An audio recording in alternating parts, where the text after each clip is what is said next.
এই মাসে কোরআন নাজিল হয়েছে। এই মাস রমজানের মাস, রহমতের মাস, মাগফিরাতের মাস, নাজাতের মাস, বরকতের মাস। এই মাস ইবাদত, খাস করে ইবাদতের মাস। এই মাসের মধ্যে শবে কদর, এই মাসের মধ্যে কোরআন মজিদ নাজিল হয়েছে। গতিকে সব সময় আল্লাহর ধ্যান, আল্লাহর মহব্বত, আল্লাহর ফিকির, আল্লাহর জিকির ফিকির করা, কোরআন শরীফ বেশি বেশি পড়া। আর রোজা, বৎসরের মধ্যে আল্লাহ তালা এক মাস রমজান শরীফে রোজা দিয়েছেন। যে এই রমজান শরীফে যদি মানুষে গুনার থেকে বাঁচতে পারল না, তাহলে কোন সময় বাঁচিত? রমজানও যদি মানুষে সময়ের নষ্ট করে, মানুষের কাজও লাগাইতে চার না, দিনও রোজা, দিনের মধ্যেও কাজও না, টাইম পাস করে মানুষে। ম্যাক্সিমাম মানুষে রোজা মাস টাইম পাস করে, টাইম পাস, বেকার সময় খাটায়, বেহুদা কাজে ব্যয় করে। আসলে টাইম পাস না, টাইম খাটানি না, টাইম লাগানি হইতো। এই কোরআন তিলাওয়াতের মধ্যে সময় বেশি বেশি দেওয়া হইতো, জিকিরের মধ্যে সময় বেশি বেশি দেওয়া হইতো, দোয়ার মধ্যে সময় বেশি বেশি দেওয়া হইতো। মানে আল্লাহ চাইতরা হঠাৎ আল্লাহর মাহবুব হইবার লাগি, আল্লাহ চাইতরা এই রমজান দিয়ে আমাদেরকে মাগফিরাত দেওয়ার লাগি, আমাদেরকে জাহান্নাম থেকে বাঁচাইবার লাগি রমজান দিছেন। আমরা কিন্তু জাহান্নামের মধ্যে এখনো লাগিয়ে আছি। দিনের মধ্যেও সময়ের নষ্ট করা হর, রাতকেও নষ্ট করা হর। রাত খেলার মধ্যে মত্তলা মানুষ, খেলা নিয়ে ব্যস্ত, দিনেও খেলা নিয়ে ব্যস্ত, টাইম পাস করে। এই এই রোজা নাই, উপবাস। আসলে রোজা তো প্রত্যেক জিনিসের রোজা। মানুষের চকুর রোজা, চকুর হেফাজত করতো, খানের হেফাজত করতো, জবানের হেফাজত করতো। কোনো মানুষে যদি চোখ দিয়া কোনো খারাপ জিনিস দেখিলে, তাহলে তার রোজা অঙ্গহানি হইয়া যায়। রোজার যে ফজাইল পাইত না, রোজার যে উদ্দেশ্যের মধ্যে রইত না, রোজা নষ্ট হয়ে যাব, ভাঙ্গি যাইব, রোজা অর্ধাঙ্গিনী হয়ে যাব, রোজা কমজোর হয়ে যাব, রোজা বেমারি হয়ে যাইব। চোখ দিয়া গলত দেখলে রোজা অঙ্গহানি হয়, রোজা বেমার হয়, বেমারি হয়। খান দিয়ে যদি কোনো মানুষের খারাপ কোনো জিনিস দেখে, তাহলে রোজা অঙ্গহানি হয়ে যাব। রোজার তো 6টা আদব আছে না নি? চকুর হেফাজত করা, খানের হেফাজত করা, জবানের হেফাজত করা। হ্যাঁ, যে বিশেষ করিয়া এই তিনটা, চকুর হেফাজত। চোখ তো শয়তানোর তীর বলা হয়েছে। চোখ যদি কোনো মানুষের চোখ দিয়ে গলত জিনিস দেখিলে, তো শয়তানোর তীর বলা হয়েছে। ইমান বাড়িয়া যাইব গিয়া। জবান দিয়ে খারাপ হলে ইমান বাড়িয়া যাইব গিয়া। ইমান বাড়িলে কি রোজা হইব? খান দিয়ে খারাপ হলে ইমান বাড়িয়া যাইব গিয়া। ইমান গেলে গিয়া কি রোজা হইব? রোজা তো ইমানদারের লাগে রোজা, বেঈমানের লাগে রোজা নাই। এর জন্য চকুর হেফাজত করা জরুরি, জবানের হেফাজত করা জরুরি, কানের হেফাজত করা জরুরি। আর রমজান শরীফে মানুষে এমন মত্তই মানুষে খায়, খানি তো কম খাইতো, খানি তো রোজা দেওয়া হয়েছে, খানি কম খাইবার লাগিয়া। উপবাস থাকতো মানুষ, মানে সঙ্গে নিজে যেন শরীরের মধ্যে নিজের নিয়ন্ত্রণে রাখার লাগিত উপবাস রাখার, এই রোজা ধরার। কিন্তু মানুষের টাইম বদলাইয়া আরও বেশ খায়। ও রোজার যতটা খায়, এতে রোজা তার বেশি সময় করে, বেশি বয় করে। দিনও খাইতো না, না খাইয়া রাত বেশি খার, ইফতারও বেশি খার। যে এই সময় তো বেশ খাইবার কথা না, রাত তো না খাই, বেশ খাইবার কথা না, কম খাইতো। যে রোজার উদ্দেশ্য বেকার হয়ে যায়। হালাল যদি হইয়া থাকে, তবুও তো হ্যাঁ কম খাইতো। যদি হালাল হইয়া থাকে, তবুও হ্যাঁ পেট পুড়িয়ে খাইতো না। ফের যদিও খাওয়া লাগে, তাহলে 3 বাটের 1 বাট খানা খাইতো। 1 বাট খালি রইতো, 1 বাট পানি রইতো, 1 বাট খানি হইতো। তখন মানুষ এবাদতের মধ্যে লজ্জত পাইব, জিকিরের মধ্যে লজ্জত পাইব, দোয়ার মধ্যে লজ্জত পাইব। আর যদি বেশি খাইলে, তা না কোনো এবাদত বন্দিকে করতে পারবো, না কোনো কিছু করতে পারবো না, আরাম পাইব না, জিকিরও আরাম পাইব, কোনো কিছুর মধ্যে আরাম পাইতো না। এই জন্য রোজা পেট ভরিয়া না খাওয়া, আর অঙ্গ প্রত্যঙ্গর হেফাজত করা। প্রথম চকুর হেফাজত, জবানের হেফাজত, কর্ণের হেফাজত, পেট ভরিয়া না খাওয়া, সমস্ত বডির হেফাজত। হ্যাঁ, 5 নম্বর বডির হেফাজত। আর 6 নম্বর আমার রোজা হইছে নি এইভাবে চিন্তা ফিকির করা, যে আমার রোজা ওর নি, এই চিন্তায় থাকা। এটা প্রত্যেক এবাদতের মধ্যে এই ফিকির রইতো যে আমার এবাদতটা ওর নি, আমার নামাজটা ওর নি, আমার জিকিরটা ওর নি, আমার কিচ্ছু ওর নি, এটা আল্লাহর লাগে হর নি, এই চিন্তা ফিকির রইতো। এই 6টা আদব ছয়টা রোজার ছয়টা আদাব: 1 নম্বর চকুর হিফাজত করা, 2 নম্বর জবানের হিফাজত করা, 3 নম্বর খানার হিফাজত করা, 4 নম্বর অঙ্গ প্রত্যঙ্গ সারা বডির হিফাজত করা, আর 5 নম্বর খানা কম খাইতো, মানুষে হালাল হইলেও কম খাইতো, আর 6 নম্বর হইল গিয়া আমার রোজা ওর নিয়ে এই চিন্তা ফিকির করা। এইভাবে যদি মানুষের ধরে রোজা, তাহলে রোজা হইব না। হিফাজত করে না তো রোজা হইতো না। গান বাজনাত বইতে রইলে রোজা হইতো না। চোখ দিয়ে খারাপ দেখলে রোজা হইতো না। জবান দিয়ে খারাপ মাতিলে রোজা হইতো না। এইভাবে অনেক জিনিস থেকে বাঁচিয়ে থাকতে লাগবো, তখন গিয়া রোজা হইব। রোজার তৃপ্তি আইব, রোজার মধ্যে লজ্জত ফয়দা হইব, রোজার মধ্যে আরাম পাইব। রোজার মধ্যে মুমিনের তো রোজা কোনো জাত কষ্ট নাই, পিপাসা লাগে না, ক্ষুধা লাগে না। মুনাফিকের কিন্তু কষ্ট হয়। কিতালেই কষ্ট হয়, মুনাফিকে বেকার সময় নষ্ট করে যখন, তখন মানুষের রোজার কষ্ট হয়। মানুষের যদি জিকিরের মধ্যে লাগি থাকে, কোরআন তেলাওয়াতের মধ্যে লাগি থাকে, নামাজের মধ্যে লাগিয়া থাকে, তো এই রোজায় কোনোদিনও কষ্ট মুমিনে দিতে পারে না। রোজায় না পিপাসা লাগবে না ক্ষুধা লাগবে, রোজায় না পিপাসা লাগবে না ক্ষুধা লাগবে। মানুষের প্রকৃত রোজাদারের কোনো ক্ষুধা লাগে না, প্রকৃত রোজাদারের কোনো পিপাসা লাগে না। এই জন্য মুমিনদের জন্য রোজা এগো শান্ত। হ্যাঁ, হজরত আলী কিতা গরমের সময় রোজা আরো তেন বালা হইতা, লম্বা দিনের রোজা আরো তেন মজা লাগতো, আরো ভালো লাগতো। কারণ কিতা যে ভালো লাগতো। আর মুনাফিকের রোজা হইল গিয়া ডরাইব, মুনাফিক মানুষের রোজা ডরায়। আর মুনাফিক তো ও মানুষ, যে মানুষের মসজিদের মধ্যে নামাজ পড়ে না, তারা মুনাফিকের মধ্যে খোয়া হয়েছে সমাজ। যে মানুষের মসজিদের নামাজ পড়তো না, যে মানুষের জমাতে নামাজ পড়তো না, মুনাফিক খোয়া হয়েছে। যে মানুষের মসজিদের গুরুত্ব নাই, মুনাফিক খোয়া হয়েছে। তো এই জন্য যে যে আমরা মসজিদের রুমে গিয়ে নামাজ পড়তাম, মসজিদে গিয়ে নামাজ পড়তাম। তখন রমজানও গিয়ে যদি মানুষের মসজিদে নামাজ পড়তে পারে না, আর কোন সময় পড়তো? রমজানও যদি জিকির করতে পারে না, কোন সময় করতো? রমজানে যদি বেশি বেশি দোয়া করে না, কোন সময় করতো? আল্লাহর লগে সম্পর্ক লাগাইবার মাস, বেশ বেশ দোয়া করার মাস। এই মাসে যদি মানুষের তাহাজ্জুদ পড়তে পারে না, কোন সময় পড়তো? আমি আমি দুই আমি প্রথম কয়টা দিন আমার কোনো ডিস্টার্ব হয়েছিল, রাত্রে উঠিয়া ডিস্টার্ব হয়েছিল, যে মাইকের সাউন্ড আইয়া এক মসজিদ থেকে ইয়া যেত আমার খানার মধ্যে, আমার একটু ডিস্টার্ব হইতো। বারবার আমি ক্রান্তিলাত ডিস্টার্ব, জিকিরও ডিস্টার্ব, দোয়ার ডিস্টার্ব, হ্যাঁ, এইভাবে ডিস্টার্ব হইতো রাত্রে উঠার পরে। তারপরে আমি একদিন মেসেজ দিলাম ফেসবুকের মধ্যে, দেওয়ার বাদ থেকে ইনশাআল্লাহ আল্লাহর সারি দিয়েছিলাম, ইনশাআল্লাহ এটা বন্ধ হয়ে গেছে। আজ 3-4 দিন থেকে বহুত আরাম পাইতেছে। রাত্রে কোনো যার শব্দ নাই, সরারগুলো নাই, ইচ্ছাময় আল্লাহকে ডাকা যায়, ইচ্ছাময় আল্লাহর ধ্যানে জিকির করা যায়, আল্লাহর ধ্যানে নামাজ পড়া যায়, আল্লাহর ধ্যানে দোয়া করা যায়, যা সবাই আল্লাহর ধ্যানে করা যায়। আসলে আল্লাহ তো চাইতে আল্লাহর ধ্যানে করার লাগিয়া গাফলতর না নামাজ হইব, গাফলতর না দোয়া হইব, গাফলতর না জিকির হইব। গাফলতর নেক আমল কোনো কিছু হয় না। গাফলতর আমলগুলারে বলিয়া ফিরিস্তা আমাদের মুখ ইট্টা মারি তুইয়া যায়। এই গাফলতে না হইবার লাগিয়া আমি একটা আসলাম।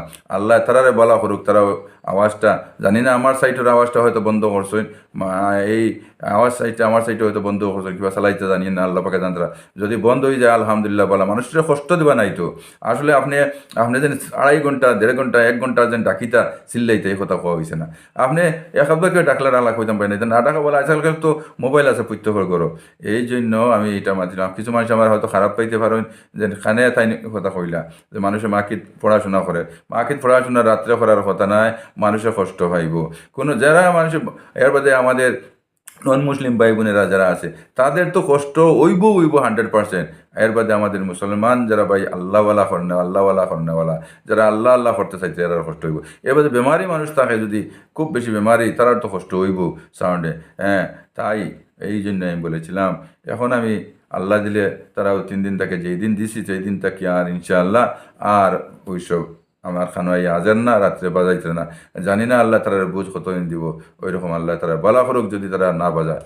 আর আমি চাইছি ও কথা, প্রত্যেকে যেন উঠিয়া এই সময় আল্লাহর ধ্যানের মধ্যে লাগি যাও। প্রত্যেক উঠিয়া, সময় নাই। এই রমজান শরীফ আপনার আমার কামিয়াবির লাগি দেওয়া হয়েছে। এই জন্য উঠিয়া এই সময় তাহাজ্জুদ পড়ো, এই সময় জিকির করো, এই সময় দোয়া করো, বেশি বেশি লম্বা লম্বা দোয়া করো, আল্লাহর কাছে মাঙ্গো। আল্লাহ চাইতরা তো, ও বন্দা তুমি উঠো, তুমি খুঁজো, তুমি আমাকে যা কইবা তোমারে আমি মাফ করে দিব। তুমি যদি মাফ চাও, আমি তোমার মাফ করে দিব। তুমি যা খুঁজবে আমি তোমার পূরণ করে দিব। আল্লাহ তো কইত্র। এর বাদেও যদি আপনি এই রমজানের তো সুবিধা, যে খাওয়ার লাগে মানুষ উঠে, চারে খাবার লাগে উঠে, ওই সময় যদি, যে সময় উঠতো সামান্য আগে উঠিয়া যদি এবাদত বন্দেগী করিয়া একটা রুটিন বানাইলা, যদি রুটিন বানাইলে মনে করি না 2:30টার সময় উঠে যদি উঠিয়া যাহা যদি থারিয়া যদি তাহা যদি ফোড়া শুরু করে দেয়, এর ফলে সামান্য সময় জিকির করা শুরু করে দেয়, এর ফলে যদি চায় যদি দোয়া করতো, দোয়া করিয়া এর বাদে খাইতে পারে, খাবার বাদে আবার তো বোক না, আল্লাহ লাগি বোক না, বই সামান্য জিকির করুক না, আবার দোয়া করুক না, সময়ের গনিমত মনা করা হোক। সময় এই সময় বেকার যায় যেন না হয়, এই সময় বিশেষ করে তাহাজ্জুদের সময় যেন যায় না হয়, বেকার সময় যেন যায়। যে সময় আপনি খাইন 10 মিনিট 15 মিনিট 5 মিনিট যে খানা খাইন, ও সময় খানা খাইতা, খানা বাদে বাকি সময় যেন ফজর পর্যন্ত যেন আল্লাহর লগে সম্পর্ক লাগাই তা হইন, আল্লাহর লগে সম্পর্ক লাগাই তা হবেন ইনশাআল্লাহ। আল্লাহর লগে সম্পর্ক লাগাই তা হইন যদি, তে আপনি রমজানের ফজাইল এখন পাইবা, রমজানের জিনিস সকল পাইবা, মাগফিরাত পাইবা, রহমত পাইবা। আস্তা মাস তো রহমতের মাস, হয়তো কেউ কেউ হয় 10 দিন প্রথম রহমত, বাদে 10 দিন মাগফিরত, বাদে 10 দিন নাজাত। আসলে আস্তা মাস আল্লাহর রহমতের মধ্যে আছে, সব সময় নেক বান্দার লাগি সব সময় রহমত। আর রমজান খাস করিয়া আস্তা মাস রহমতের মাস, আস্তা মাস রহমতের মাস, আস্তা মাস মাগফিরাতের মাস, আস্তা মাস নাজাতের মাস। কাহারর লাগে এই 3টা পাঠ বুঝবে বলতে আগলাইয়া বলে ও কারণে কইছে।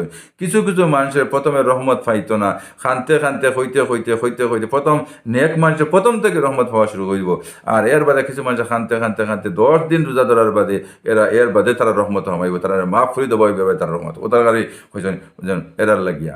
এর বাদে আরও কিছু মানুষের 10 দিন না তো 20 দিন পর্যন্ত খান্তি বই এর খানতে গিয়া এর বাদে তারা গিয়া রহমত পাইব লাস্টে, এর মানে তারা নাজাত হয়েছে, তারা মাফ করে দেবো হয়েছে, এবার তার রহমত হয়েছে। এই জন্য লাগলেই মাথা হয়েছে। আসলে রহমত আস্তা মাস রহমতের মাস, আস্তা মাস মাগফিরাতের মাস, আস্তা মাস নাজাতের মাস, এই মাস নাজাতের মাস, এই মাস মাগফিরাতের মাস। এর বাদে এই রমজানের রোজা ধরিয়া সব সময় 60টা জিনিস খুঁজিত মানুষে। লা ইলাহা ইল্লাল্লাহ বেশি বেশি পড়িত, লা ইলাহা ইল্লাল্লাহ, লা ইলাহা ইল্লাল্লাহ, লা ইলাহা ইল্লাল্লাহ, লা ইলাহা ইল্লাল্লাহ, লা ইলাহা ইল্লাল্লাহ, লা ইলাহা ইল্লাল্লাহ, লা ইলাহা ইল্লাল্লাহ, লা ইলাহা ইল্লাল্লাহ বেশি বেশি পড়তো। এরপরে আস্তাগফার বেশি বেশি পড়তো, আস্তাগফিরুল্লাহ ওয়া আতুবু ইলাইহি, আস্তাগফিরুল্লাহ ওয়া আতুবু ইলাইহি, আস্তাগফিরুল্লাহ ওয়া আতুবু ইলাইহি, আস্তাগফিরুল্লাহ ওয়া আতুবু ইলাইহি। এরপরে মানুষে জান্নাত খুঁজিত, জাহান্নাম থেকে ফানা চাইতো। আল্লাহুম্মা ইন্নী আসআলুকাল জান্নাহ ওয়া আউযু বিকা মিনান নার, আল্লাহুম্মা ইন্নী আসআলুকাল জান্নাহ ওয়া আউযু বিকা মিনান নার। কিবা তো আমরা সারারে লাগাইয়া কইতে পারবা, আল্লাহুম্মা ইন্না নাসআলুকাল জান্নাহ ওয়া আউযু বিকা মিনান নার। কিবা তো এইরকম কইতে পারবা, আল্লাহুম্মা ইন্না নাসআলুকাল জান্নাতা ওয়া আউযু বিকা মিনান নার। একলগে মারিয়া গেলে জান্নাতা, আর দম ছাড়িলে জান্নাহ, দম ছাড়লে জান্নাহ, আর হইয়া গেলে জান্নাতা। আল্লাহুম্মা ইন্না নাসআলুকাল জান্নাতা ওয়া আউযু বিকা মিনান নার, আর আল্লাহুম্মা ইন্না নাসআলুকাল জান্নাহ ওয়া আউযু বিকা মিনান নার। এইভাবে যে দুজক থেকে ফানা চাওয়া, জান্নাত পাওয়া চাওয়া। আর আস্তাগফিরুল্লাহ, আস্তাগফিরুল্লাহ ওয়া আতুবু ইলাইহি, আল্লাহ আমাকে মাফ করুন, এবং তার দিকে ফিরে গেলাম, অর্থাৎ আল্লাহর দিকে ফিরে গেলাম এবং আপনার দিকে ফিরে গেলাম। এই আল্লাহ আপনি মাফ করুন, আপনার দিকে আমি ফিরে গেলাম। কিবা তো গুনাহ থেকে আমি ফিরে গেলাম, আল্লাহ আমাকে মাফ করুন, আমি গুনাহ থেকে ফিরে গেলাম। আস্তাগফিরুল্লাহ ওয়া আতুবু ইলাইহি। লা ইলাহা ইল্লাল্লাহ বেশি বেশি পড়া, আল্লাহ ছাড়া কোনো মাবুদ নাই, লা ইলাহা ইল্লাল্লাহ আল্লাহ ছাড়া কোনো মাবুদ নাই, লা ইলাহা ইল্লাল্লাহ আল্লাহ ছাড়া কোনো মাবুদ নাই। এই 60টা জিনিস বেশি বেশি পড়া হইতো। আর আরো তফসির, সুবহানাল্লাহ বেশি বেশি হইতো, আলহামদুলিল্লাহ বেশি বেশি হইতো, আল্লাহু আকবার বেশি বেশি হইতো, লা ইলাহা ইল্লাল্লাহ আলাদা বেশি বেশি হইতো। সুবহানাল্লাহ সুবহানাল্লাহ একলগে হলে সুবহানাল্লাহ সুবহানাল্লাহ সুবহানাল্লাহ সুবহানাল্লাহ সুবহানাল্লাহ সুবহানাল্লাহ হইতো না। সুবহানাল্লাহ লাস্টে আছে হা, সুবহানাল্লাহ সুবহানাল্লাহ সুবহানাল্লাহ সুবহানাল্লাহ সুবহানাল্লাহ এইরকম পড়তে লাগবো। আলহামদুলিল্লাহ আলহামদুলিল্লাহ আলহামদুলিল্লাহ এইভাবে পড়তে লাগবো। লা ইলাহা ইল্লাল্লাহ, লা ইলাহা ইল্লাল্লাহ, লা ইলাহা ইল্লাল্লাহ, আল্লাহু আকবার, আল্লাহু আকবার, আল্লাহু আকবার, এইভাবে পড়তে পারবো। আর একটা দোয়া আছে, যদি আসমানের দরজা খুলিয়া যায়, যদি মানুষে 3 বার পড়ে, আল্লাহু আকবার কাবীরা ওয়াল হামদুলিল্লাহি কাসীরা ওয়া সুবহানাল্লাহি বুকরাতাও ওয়া আসীলা। আল্লাহু আকবার কাবীরা ওয়াল হামদুলিল্লাহি কাসীরা সুবহানাল্লাহি বুকরাতাও ওয়া আসীলা। আল্লাহু আকবার কাবীরা ওয়াল হামদুলিল্লাহি কাসীরা ওয়া সুবহানাল্লাহি বুকরাতাও ওয়া আসীলা। যে মানুষ এই দোয়া 3 বার পড়বে, তার লাগে আসমানের দরজা আল্লাহ খুলিয়া দিলে। যে কোনো সময়, সকাল বিকাল পড়ো, যে কোনো সময় পড়ো, পড়ার লগে লগে আল্লাহ তাআলা আসমানের দরজা খুলে দেয়। আসমানের দরজা খুলে দেওয়া মতলব তোমার লাগে খোলা রহমত তোমার কিছু আছে, তুমি দোয়া করলে দোয়া কবুল হয়ে যাব। ওই কারণে আমরা এই দোয়াগুলো আমরা বেশি বেশি পড়বো। এর মধ্যে নবী যে ফরমাইছেন কিতা, আন আবি হুরায়রা রাদিয়াল্লাহু তাআলা আনহু ক্বালা কালান নবী সাল্লাল্লাহু আলাইহি ওয়াসাল্লাম কালিমাতানে খাফিফাতানে আলাল লিসান সাকিলাতানে ফিল মিজান হাবিবাতানে ইলার রহমান সুবহানাল্লাহি ওয়া বিহামদিহি সুবহানাল্লাহিল আযীম। আবি হুরায়রা রাদিয়াল্লাহু তাআলা আনহু হইতে বর্ণিত, রাসূল সাল্লাল্লাহু আলাইহি সাল্লাম বলেছেন, জবানে এমন একটা জিকির আছে যে জিকির জবানে বড় হালকা, কালিমাতানে খাফিফাতানে আলাল লিসান, এমন 2টা জিকির আছে জবানে বড় হালকা, সাকিলাতানে ফিল মিজান, এবং ওজনে বহুত ভারী, হাবিবাতানে ইলার রহমান, এবং আল্লাহর কাছে বড় প্রিয়। সেই কলিমা হইল সুবহানাল্লাহি ওয়া বিহামদিহি সুবহানাল্লাহিল আযীম। এই দোয়াটা বেশি বেশি পড়ো, এটা ওজনদার, ওই মিজানের পাল্লাত বাড়ি হইব, ওজনদার হইব। সুবহানাল্লাহি ওয়া বিহামদিহি সুবহানাল্লাহিল আযীম বেশি বেশি পড়তে হবে। আমরা রমজানও এইগুলা বেশি বেশি করতে লাগবো। কোরআন তিলাওয়াত বেশি বেশি করতে হবে, কোরআন বেশি বেশি পড়তে হবে। কোরআন যদি বেশি বেশি পড়ি, তাহলে কোরআন নূর, আল্লাহ তাআলা নূর, কোরআন শরীফ নূর। আর যে কোরআনের লগে সম্পর্ক বেশি করবো, সে হবে নূর, তার আমলগুলো হবে নূর, তার আমলগুলো হবে নূর। কোরআন লগে সম্পর্ক লাগলে আরো আর আমলগুলো হবে নূর। তার নামাজ হবে নূর, জিকির হবে নূর, দোয়া হবে নূর, সব নেক আমল হবে নূর। আর নূরের কাজ হইল কাল কিয়ামতের দিন জান্নাত পৌঁছাই দেওয়া। এই জন্য আমরা বেশি বেশি কোরআন তিলাওয়াত পড়বো, বেশি বেশি লা ইলাহা ইল্লাল্লাহ জিকির করবো, বেশি বেশি আল্লাহু আকবার পড়বো, আলহামদুলিল্লাহ পড়বো, বেশি বেশি সুবহানাল্লাহি ওয়া বিহামদিহি সুবহানাল্লাহিল আযীম বেশি বেশি পড়বো। রোজারে কাজে লাগাই, তাহাজ্জুদের নামাজ পড়ি, ইহতিমামের সহিত আমল করার চেষ্টা করি। আল্লাহ তাআলা আমাদের সবাইকে আমলের তৌফিক দান করেন।